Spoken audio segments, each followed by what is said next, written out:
It's 6 p.m. on a Monday here in Korea. Welcome to our newscast. I'm Daniel Che. Let's begin with the headlines.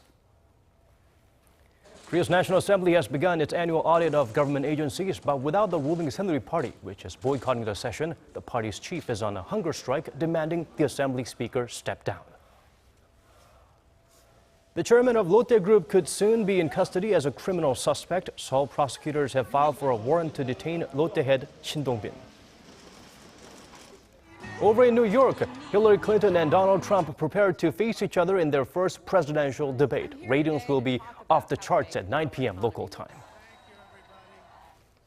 The first parliamentary audit of the 20th National Assembly got started with half the normal turnout. That's because the ruling and opposition parties locked horns and Saenuri decided not to show up. Kim Young-gil has our top story.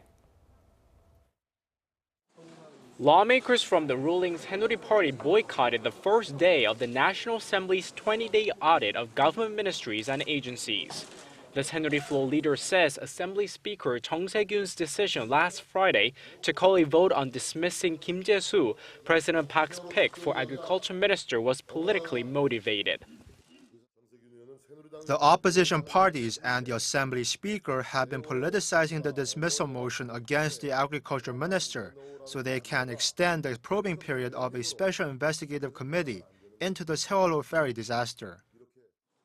Kim, who took office earlier this month, has taken heat from opposition lawmakers over potential ethical lapses, including allegations of suspicious real estate trading and receiving a loan from a bank at an unusually low rate. The ruling party is demanding the Assembly Speaker resign, saying that the dismissal vote for Kim did not follow the rules, and Saenuri Chief Lee Jong-yeon has launched a hunger strike. Assembly Speaker Chung said the vote was legitimate and did follow the rules. The main opposition Minju Party of Korea called on the ruling party to participate in the audit, which involved 12 parliamentary committees. The ruling party has ridiculed the speaker and boycotted all parliamentary affairs. Abandoning the audit is the same as neglecting our duty to look after the people's livelihoods. To avoid a deadlock, Chung suggested postponing the audit by 2 to 3 days, but has been met with resistance from the opposition. The ruling party has vowed to continue its boycott, so unless the parties reach some kind of compromise, the opposition will continue to run the show. Kim Young-gil, Arirang News. Over at the top office, President Park Geun-hye's chief of staff gathered all staff members to encourage them to work together toward achieving the administration's policy goals. Lee Won-jung said the presidential staff must collaborate in order to overcome the current crisis of North Korea's nuclear threats and the country's economic difficulties. It's Lee's first employee assembly since he took the post in May. President Park Geun-hye's chief aides also called on officials to remember their mission to work for the nation. His remarks follow a workshop for high-level government officials held over the weekend to assess the administration's achievements and goals for the remaining year and a half. The navies of South Korea and the U.S. conducted a joint drill in the East Sea on Monday. The exercise aims to send a strong message against future provocations by North Korea and its growing nuclear and missile threats. The commander of the Republic of Korea Fleet, Vice Admiral Lee Gi-sik, and the commander of American Naval Forces in Korea, Brett Cooper, said in a joint statement that the two allies are always ready to deter aggression and defeat the enemy to maintain stability on the Korean peninsula. For the exercise, the Washington side deployed a Burke-class destroyer as well as P-3 surveillance aircraft, while Seoul's Navy deployed an Aegis destroyer, submarines, and anti-submarine helicopters. More than 100,000 North Koreans are suffering from the torrential rainfall that hit the northeast region last month. It's a rare sight with the military leadership lending a helping hand. But leader Kim Jong-un is nowhere to be found. Connie Kim sheds light on what may be holding him back and when he might show up. It has been nearly a month since North Korea was hit by torrential rainfall that triggered some of the worst flooding the regime has seen in decades. Pyongyang has been mobilizing soldiers and workers to help the 140,000 people affected, but leader Kim Jong-un has not visited the area himself. Instead, the North state-run Korean Central Television reported Sunday that Kim provided gifts to people in North Hamgyong province, a region affected by the severe flooding. The report did not elaborate on what gifts were sent. The North's official media reported earlier this month that Kim had sent anti-flood equipment to the area. Seoul's Unification Ministry believes Kim will likely visit the flood-stricken areas when recovery efforts are complete, if history is a guide. Last year, Kim visited regions severely affected by heavy rainfall after all related recovery projects were finished, and took credit for the post-flood reconstruction work. Kim has probably not visited the area in this case as well, as the recovery projects have not yet been completed. But there are already some signs of a recovery in progress. The Korean Central News Agency reported Monday that Musan Mining Center in North Hamgyong Province has restarted operations.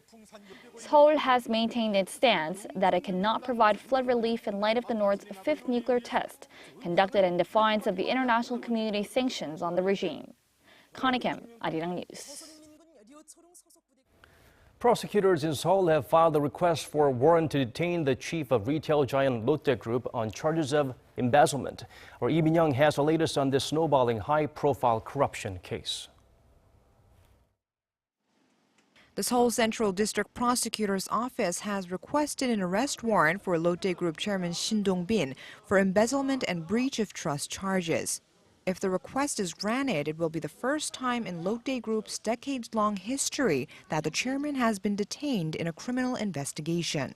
Many observers had expected prosecutors to continue the investigation into Shin without detaining him, but officials reportedly made the decision based on the gravity of the charges against him and in consideration of possible future probes into other Korean conglomerates.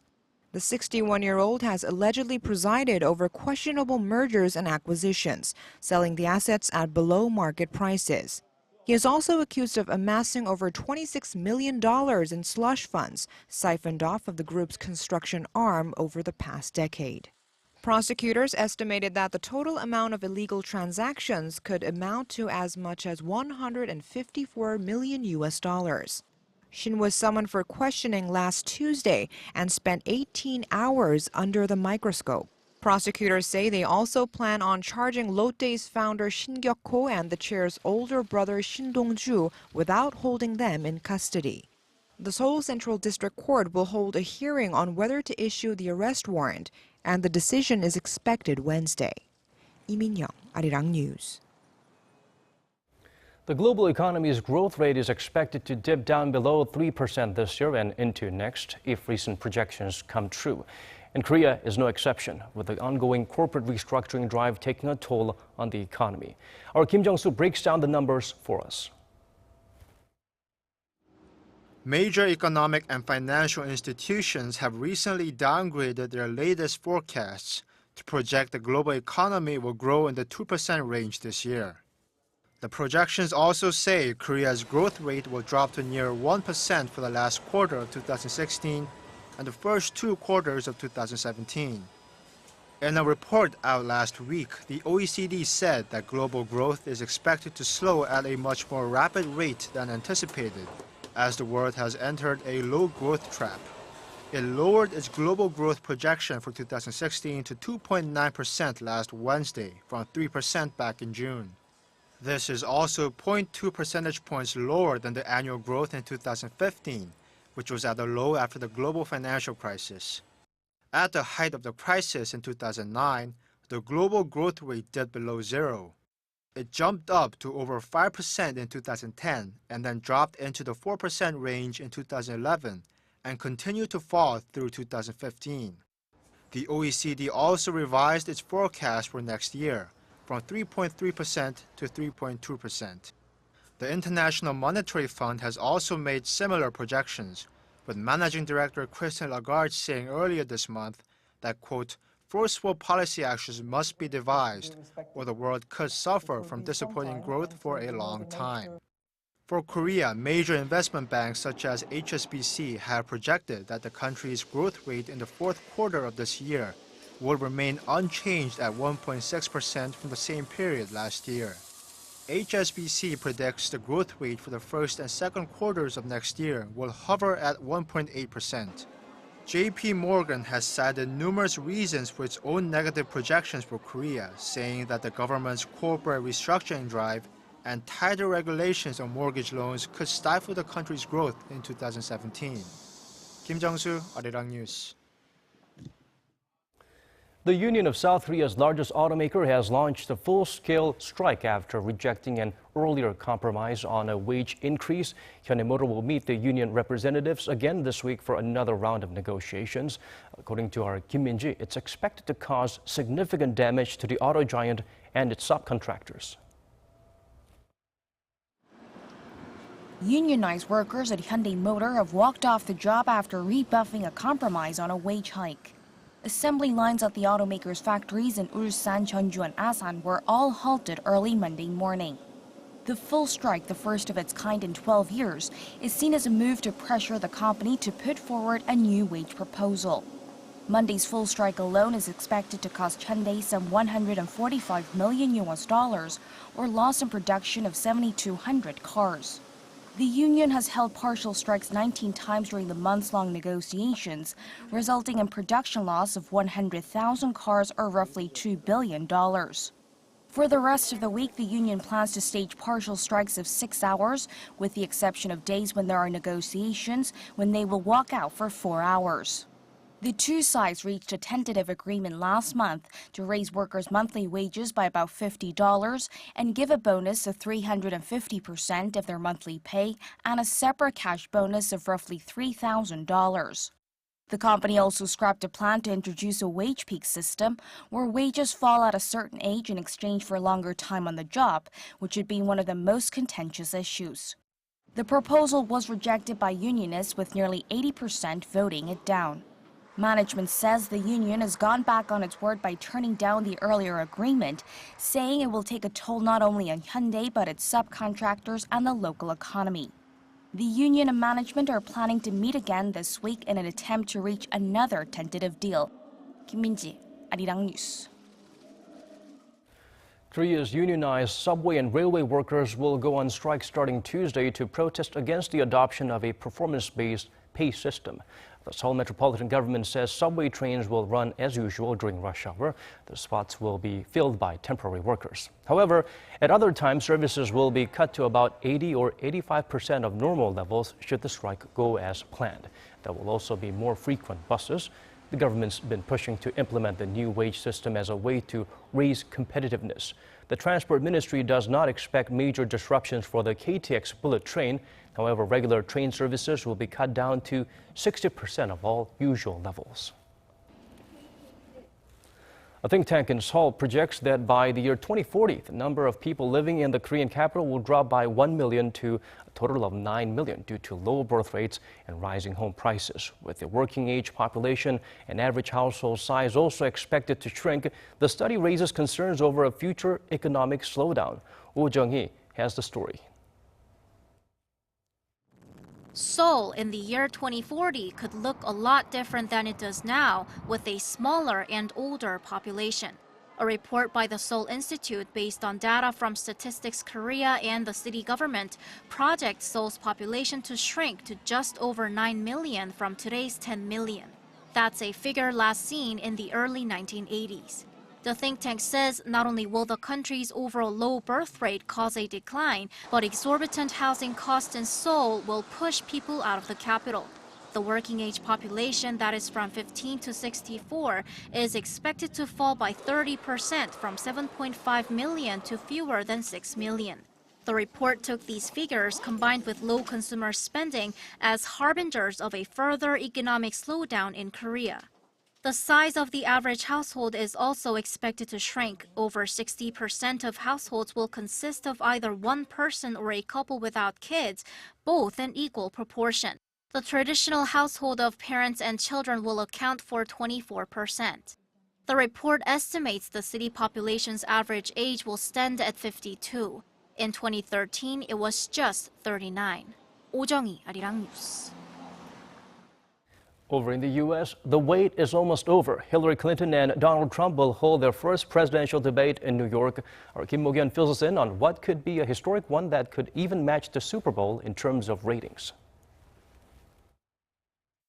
Aside from their separate meetings with Israeli Prime Minister Benjamin Netanyahu on Sunday, Democratic presidential candidate Hillary Clinton and her Republican rival Donald Trump minimized their schedules ahead of the highly anticipated debate.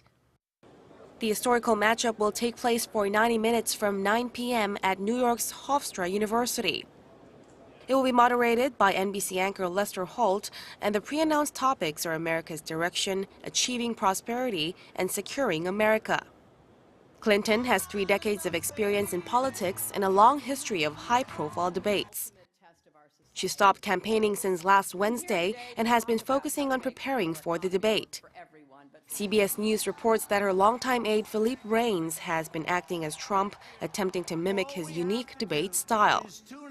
On the other side of the podium, Donald Trump has been preparing while out on the campaign trail.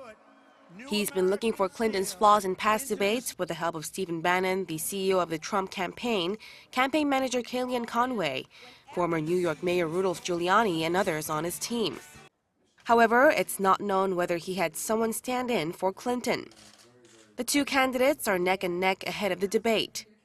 A poll released on Sunday by ABC News and Washington Post showed voters are split, with 46% for Clinton and 44% for Trump, well within the poll's 4.5 percentage point margin of error. Kim Mo-kyan, Arirang News. Shifting our focus to Japan now, the country's southernmost island of Okinawa was rattled this afternoon by an earthquake of magnitude 5.7. According to the Japan Meteorological Agency, the quake hit at 2:20 p.m. with a depth of 40 kilometers below sea level. It went on for approximately 1 minute and followed another tremor measuring 5.5 just minutes earlier off the coast of Hokkaido, Japan's northernmost island. No immediate injuries or damage have been reported. Experts say even though the 2 quakes occurred at opposite ends of the country and almost simultaneously, there was no possibility of a tsunami developing from either one. And that brings us to the end of this hour's newscast. As always, thank you for watching.